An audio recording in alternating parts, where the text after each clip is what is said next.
அஸ்ஸலாமு அலைக்கும் வரஹ்மத்துல்லாஹி வபரகாத்துஹு. இம்ரான் பாய் எப்படி இருக்கீங்க? நல்லா இருக்கீங்களா? மாஷா அல்லாஹ். அல் அஸ்வத் ஹஜ் உம்ரா சர்வீஸ் மூலமாக எதுக்காக வந்திருக்கீங்க? உம்ராவும் செஞ்சாச்சு, ரவுதாவிலையும் போயிட்டு அல்ஹம்துலில்லாஹ். எத்தனை நாள் சொன்னோம் நம்ம உம்ரா பேக்கேஜ்? 15 நாள். அல்ஹம்துலில்லாஹ். எந்த ஏரில் வந்தீங்க? கல்ஃப் ஏரில் வந்து. எப்படி கலைஞ்சிச்சு 15 நாள்? ஹிதுபத்தெல்லாம் எப்படி இருந்தது? எல்லாமே சிறப்பாக இருந்தது. சாப்பாடு மெயின் வந்து டிஸ்டன்ஸ் தான் இருக்குது. மக்கள் ரொம்ப கிட்ட இருந்தது.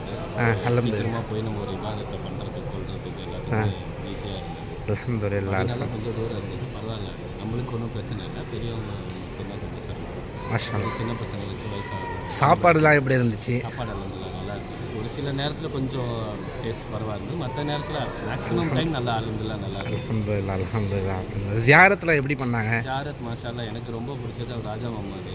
மாஷா அல்லாஹ் மாஷா அல்லாஹ். எல்லாமே நல்லா சூப்பராக இருந்தது. ரொம்ப அட்டாச்மெண்ட்டாக இருந்தது. அதாவது விளங்குற மாதிரி இருந்தது, மண்டக்குள்ளே இறங்கி விளங்குற மாதிரி இருந்தது. சிறப்பாக இருந்துச்சு ஜியாரத்து. சரி, காபத்துல்லா பார்த்தோட என்ன துவா கேட்டீங்க நீங்கள்? அது வந்து பர்சனல். நான் வீட்லேயே கூட அது சொல்லலை, அது என்ன துவான்றது. அல்ஹம்துலில்லாஹ். வெளிப்படையாக சொல்ல வேணாங்க. அல்ஹம்துலில்லாஹ். அல்லாஹ் உங்களுடைய எல்லா விதமான அமல்களையும் கபூல் செய்வான். உங்களுடைய துவாக்களை அல்லாஹ் தஆலா எல்லாம் அங்கீகரிக்கணும். கபூல் செய்வான் இன்ஷா அல்லாஹ் சும்ம இன்ஷா.